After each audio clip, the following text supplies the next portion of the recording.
My dear student, welcome to TY BCom online class in the Department of Business Economics. Department of Business Economics, Sonopan Dandekar College, Palghar, District, Palghar. I am Dr. Yogesh Kulkarni, Head and Assistant Professor, Department of Business Economics.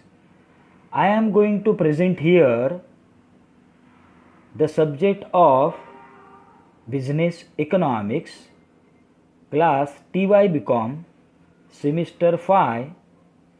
Today's discussion about syllabus. विद्यार्थी मित्रांनो, आज आपण या ठिकाणी online class घेण्याचे ठरविले आहे. किंबहुना UGC, university of Mumbai आणि SDSM कॉलेज पालघर यांच्या गाईडलाईननुसार आपण ऑनलाईन क्लासला सुरुवात करत आहोत.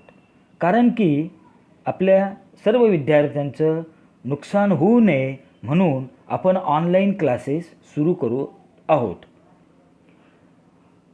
तर आपलं TY BComचा सेमिस्टर 5चा जो सिलेबस आहे त्या सिलेबसमध्ये सुरुवातीला इंट्रोडक्शन आहे. Means the syllabus has given stress to the understanding of the new economic policy 1991 and its continued impact on the various sectors of the economy. All the three sectors of the economy, the primary, secondary and tertiary means service sectors, have been discussed in detail. The financial markets, the backbone of a growing economy. The syllabus provides an in-depth understanding of the Indian financial sector. The syllabus also includes some issues of the day: the sustainable development, social infrastructure, industrial pollution and foreign capital. तो my dear student, हम syllabus के बारे में आज discuss करेंगे. तो इस syllabus में टोटल 5th सेमिस्टर के 4 मॉड्यूल इंक्लूड्स है. तो मॉड्यूल नंबर 1 या headline of module macro economic overview of India includes first point, overview of new economic policy 1991. आपको पता है 1990s में ईरान इराक कंट्रीज में गल्फ वॉर हुआ. 1990s में ईरान इराक कंट्रीज में गल्फ वॉर हुआ. उस गल्फ वॉर में ऑल ग्लोबल इकोनॉमी को ऑयल शॉक लगा. क्यों? क्योंकि जो ईरान जो कंट्री है उन्होंने पेट्रोल देना बंद कर दिया. उस कंट्री के जो प्रेसिडेंट है सद्दाम हुसैन, मीन सद्दाम हुसैन एंड मुद्दाम हुसैन. तो इम्पॉर्टेंट ये है कि 1990s में जो न्यू इकोनॉमिक पॉलिसी का जो स्टार्ट है वो 1990s में हुआ. क्यों हुआ? तो इम्पॉर्टेंट ये है कि 1990s में ईरान इराक कंट्रीज में गल्फ वॉर हो या गल्फ कंट्रीज में वॉर हुआ. उस वॉर के वजह से उन्होंने पूरे कंट्रीज को पेट्रोल देना बंद कर दिया, मीन्स ऑयल शॉक लगा. फिर उसके बाद 1991 में मीन्स इंडिया के प्राइम मिनिस्टर स्वर्गीय PV नरसिंह राव, उस टाइम प्राइम मिनिस्टर कौन थे? PV नरसिंह राव. उन्होंने, और फाइनेंस मिनिस्टर कौन थे? Finance minister doctor Manmohan Singh थे. तो डॉक्टर मनमोहन सिंह ने 24 जुलाई 1991 में LPG मॉडल डेवलप किया या न्यू इकोनॉमिक पॉलिसी इंडिया में अनाउंस किया. तब इंपॉर्टेंट ये है, न्यू इकोनॉमिक पॉलिसी 1991 में कब अनाउंस हुई? 24 जुलाई 1991 में. तो इसके बारे में हमें भी डिस्कशन करना है। उसके बाद सेकंड पॉइंट है social infrastructure with reference to education, health and family welfare. अभी सेकंड पॉइंट इंपॉर्टेंट क्या है? Social infrastructure. सोशल इंफ्रास्ट्रक्चर में क्या इंपॉर्टेंट है? यदि कोई भी कंट्री का सोशल इंफ्रास्ट्रक्चर करना है तो उसमें फर्स्ट इंपॉर्टेंट ये है, जैसे आपको पता है कि कोई भी कंट्री में जो पीपल रहते हैं तो पीपल का जो बेसिक नीड्स क्या है?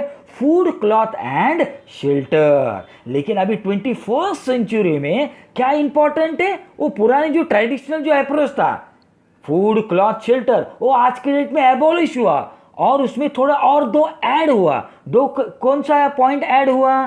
Food, cloth, shelter, education and health. तो ये जो सोशल इंफ्रास्ट्रक्चर है इसमें हमें क्या देखना है? Education policy. जैसे आपको पता है लास्ट वीक में मोदी गवर्नमेंट ने या सेंट्रल गवर्नमेंट में अभी तो लोकसभा राज्यसभा वो तो बिल पास होना है, लेकिन न्यू इकोनॉमिक पॉलिसी ये अभी इसको परमिशन मिला है। अभी आगे का देखेंगे कब आएगा, वो अभी थोड़ा डिसीजन बाकी है, लेकिन न्यू एजुकेशन पॉलिसी इंडिया में अभी थोड़ी अडॉप्ट होने वाली है, स्टार्ट होने वाली है। तो एजुकेशन में क्या क्या प्रॉब्लम है, कैसी एजुकेशन पॉलिसी होना चाहिए, ये सब हम सोशल इंफ्रास्ट्रक्चर में जो रेफरेंस है एजुकेशन पॉलिसी वो हम डिस्कस करेंगे। उसके बाद हेल्थ। आप तो हेल्थ के बारे में तो आपको पता है आज के डेट में हेल्थ का तो बहुत बड़ा इश्यू है पूरे वर्ल्ड में। जैसे चाइना का जो वुहान जो प्लेस है, उस प्लेस के वजह से पूरा वर्ल्ड आज के डेट में कोरोना वायरस से या कोरोना महामारी से कितना तकलीफ उठा रहा है। तो इसलिए इंपॉर्टेंट है health and family welfare. Health अच्छा तो फैमिली का वेलफेयर हो सकता है। तो सोशल इंफ्रास्ट्रक्चर में हमें education, health and family welfare इसके बारे में डिस्कशन करना है। उसके बाद जो पॉइंट है sustainable development goals in India. Actually पूरे वर्ल्ड में सस्टेनेबल डेवलपमेंट गोल के बारे में डिस्कस हो चुका है, या जैसे हम क्या बोलते हैं उसको, संयुक्त राष्ट्र संगठन। जो संयुक्त राष्ट्र संगठन में क्या डिस्कस हुआ है कि 17 गोल्स पूरे वर्ल्ड में डिस्कस कर चुके हैं, या उसके पॉइंट, उसका जो हाईलाइट है, उसका जो फोकस है 17 गोल्स। पूरे वर्ल्ड के सामने 17 गोल्स है और इंडिया के सामने भी 17 गोल्स है। वो 17 goals means sustainable development goals in India. कि वो 17 गोल कौन से है? तो फॉर एग्जांपल पावर्टी है, हंगर है, तो ऐसे टोटल बाकी अनएम्प्लॉयमेंट है, ये पॉपुलेशन है, तो ये ऐसे बहुत सारे पॉइंट है। ये 17 गोल्स है। ये 17 गोल्स हर एक कंट्रीज को अचीव करना है, उससे हमें बाहर निकालना है। तो दूसरा इसके बाद का जो पॉइंट है फॉरेन डायरेक्ट इन्वेस्टमेंट, एफडीआई। तो एफडीआई के बारे में, क्योंकि आज के डेट में आपको पता है जैसे फर्स्ट मॉड्यूल में हमें देखना है, फर्स्ट मॉड्यूल का जो फर्स्ट पॉइंट है न्यू इकोनॉमिक पॉलिसी 1991, इसके बारे में जो लिबरलाइजेशन, प्राइवेटाइजेशन एंड ग्लोबलाइजेशन, तो उसका रिलेशन, उसका कनेक्शन फॉरेन डायरेक्ट इन्वेस्टमेंट के साथ जुड़ा है। तो हमें फॉरेन डायरेक्ट इन्वेस्टमेंट के बारे में भी डिस्कशन करना है। तो अभी मॉड्यूल नंबर